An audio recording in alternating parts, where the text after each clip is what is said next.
Hindi maikakaila na ang Pilipinas ang maituturing na social media capital ng mundo dahil sa dami ng oras na ginugugol ng mga Pilipino sa social media, mapa Facebook, YouTube, Instagram at syempre lalong-lalo na ang TikTok. Basta't may bagong mga trend sa TikTok ay talaga namang hindi nagpapahuli ang mga Pilipino. Dito natin nakikita ang iba't ibang uri ng mga content gaya ng sayaw, fitness, mukbang at kung ano-ano pa. Pati na rin ang away ng mga influencer na bagamat wala namang kabuluhan ay ginagawang libangan ng mga Pilipino ang pagsubaybay sa mga ito. Alam nating lahat or sa mga hindi nakakaalam na ang TikTok ay nagmula sa bansang China at pagmamay-ari ng ByteDance. At alam nyo ba na iba ang tawag sa Chinese version ng TikTok na ginagamit nila doon sa China at yan ang tinatawag nilang Douyin.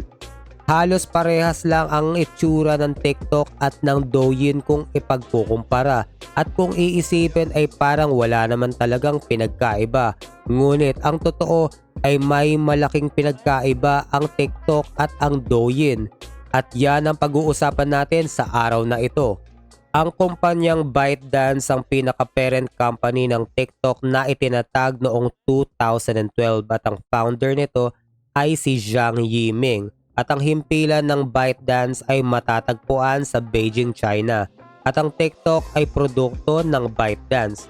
Bagamat pagmamay-ari ng ByteDance ay may sariling istruktura ng pamamahala, ang TikTok na hiwalay sa ByteDance at may sarili itong CEO maliban pa sa pinaka-CEO ng parent company na ByteDance. At ang CEO ng TikTok ay nagre-report sa CEO ng ByteDance. Ang kanilang Douyin ay nag-ooperate sa China at para sa China at ang TikTok naman ay nag-ooperate para sa buong mundo. Dito sa Pilipinas at sa buong mundo maliban sa bansang China, ang ilan sa mga content na nakikita natin sa TikTok ay may mga dance challenges. Bagamat wala namang masama sa pagsasayaw at may mga dance trend na sadyang nakakatuwa naman, ngunit may mga dance trend na lumalabis at aabot sa punto ng pagpapaseksi para lang makahakot ng views. Ang ilan naman sa mga trend gaya ng mukbang na sa una ay matatakam ka sa kinakain nila pero habang parami ng parami ang mga kinakain nila ay mapapaisip ka na lang kung ligtas pa ba ang pagkain ng ganitong karami. Ibang usapan pa yung kumakain ng mga bagay na mukhang hindi talaga ligtas kainin. Bukod pa dyan ay marami pang iba at ginagawa nila ang mga bagay na yan para sa views. Dahil sa panahon ng social media, ang mga taong maraming followers na tinatawag na influencers ay itinuturing na mga makabagong celebrities. Kaya marami ang nangangarap na maging social media influencer. Sa kabilang banda naman ang local version ng TikTok sa bansang China, ang Douyin, ay ibang-iba sa TikTok na alam ng buong mundo pagdating sa content. Sa Douyin ay puro mga makabuluhan na mga content ang makikita, mga content na kapupulutan ng aral. At kung ang isang user ay mas bata pa sa 14 years old, ay hanggang 40 minutes lang pwedeng manood ng videos ang isang bata. At sa 40 minutes na yon ay mga makabuluhang videos lang ang mapapanood ng mga bata. At sa pagitan ng alas 10 ng gabi hanggang alas 6 ng umaga ay hindi nila pwedeng ma-access ang app. Kaya walang pagkakataon ang mga users ng Douyin para ma-hook sa mga video sa mga content na sadyang walang kabuluhan.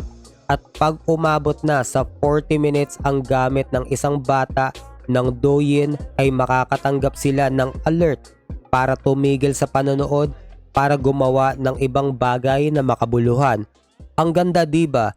Kaya sa laki ng pagkakaiba na ito ng TikTok at ng Douyin ay may mga kumakalat na mga espekulasyon na sadya nila tayong pinakakain ng basura habang sila ay kumakain ng masusustansya.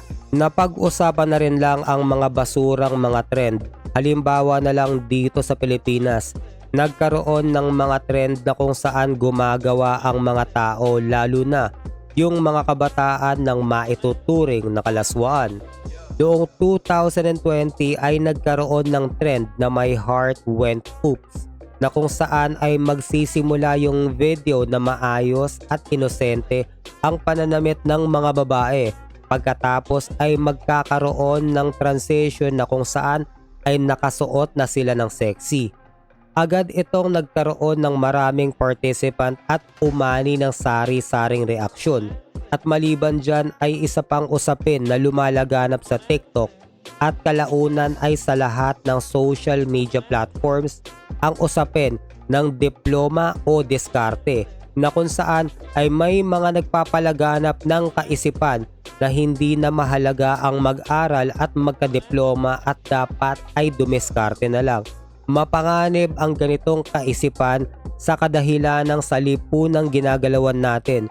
Kung wala kang pinag-aralan ay magiging limitado ang mga oportunidad na darating sa buhay mo. Ika nga, sinasabi ng mga content creators na content is king. Kaya naman sa panahon na ang social media na ang nangungunang source ng impormasyon, malaki ang impluwensya ng mga content na kinokonsume natin sa social media. Halimbawa na lang sa bansang Amerika, ay napakaraming mga kabataan ang sineseryoso ang pagpaparami ng mga followers sa TikTok dahil marami sa kanila ang nangangarap na maging mga influencers. Sa kabilang banda naman sa bansang China na gumagamit ng Douyin, ang mga kabataan doon ay nangangarap na maging mga astronaut, engineer at iba pang mga dalubhasa.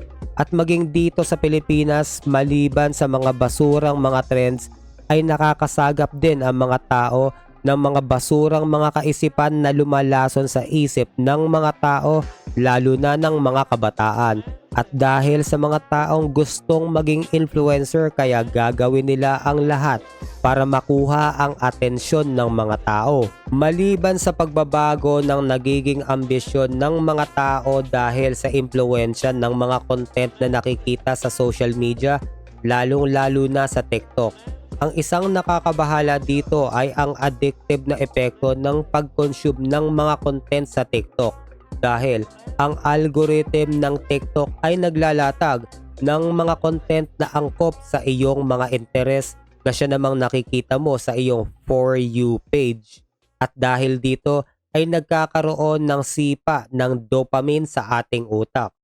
Ang dopamine ay isang chemical sa ating utak na responsable kaya tayo nagkakaroon ng pakiramdam ng kasiyahan. At pag nanonood tayo ng mga video sa TikTok na sadyang naaayon sa ating mga interes ay halos hindi mo na mapigilan ang mag-scroll at malaman-laman mo na lang na ilang oras na pala ang inubos mo sa panonood at wala kang nagawang makabuluhang bagay. At dahil sa mga short form content ay nagdulot din ito ng pagbaba ng attention span ng mga tao. Ang isa pang kinababahala ng mga gobyerno sa buong mundo ay ang ideya na maaaring gamitin ng gobyerno ng China ang platform para hubugin ang opinyon ng mga tao sa buong mundo pabor sa kanila.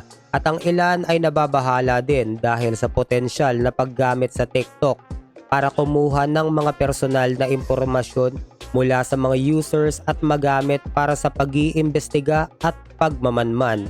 Ngunit, paliwanag naman ng CEO ng TikTok na si Xiao Zhiqiu na isang Singaporean na committed sila sa pag-iingat ng data ng TikTok sa labas ng China, kasama na sa mga locations ang Singapore para tugunan ang mga agam-agam hinggil sa pag-iingat ng mga data. Ito ay para mapanatili ang tiwala ng mga tao na ligtas ang kanilang mga personal na impormasyon. Ang isa marahil sa mga dahilan kung bakit napili ang bansang Singapore para mapag-ingatan ang mga data ng TikTok ay dahil sa malakas na batas tungkol sa data protection at reputasyon ng Singapore bilang ligtas na data storage location. At nang dahil sa mga epekto ng TikTok sa buong mundo ay may mga lumalaganap na espekulasyon na tila ginagamit na sandata ng bansang China ang TikTok para impluwensyahan ang pananaw at ambisyon ng mga tao sa buong mundo para sa strategic advantage ng China. Dahil habang ang mga kabataan sa kanluran ay sa halip na mag-aral at magpakadalubhasa ay nagsisikap na sumikat para maging mga influencer, habang ang mga kabataan sa China ay regulated ang mga content na pwedeng mapanood para pukpukin sila na mag-aral ng mag-aral at mag-ambisyon na maging dalubhasa balang araw sa iba't ibang larangan, lalong-lalo na sa teknolohiya. Kayo mga kaibigan, ano ang opinyon nyo tungkol sa usapin na ito? Ginagamit nga bang sandata ng China ang TikTok para lasunin ang ating mga isipan?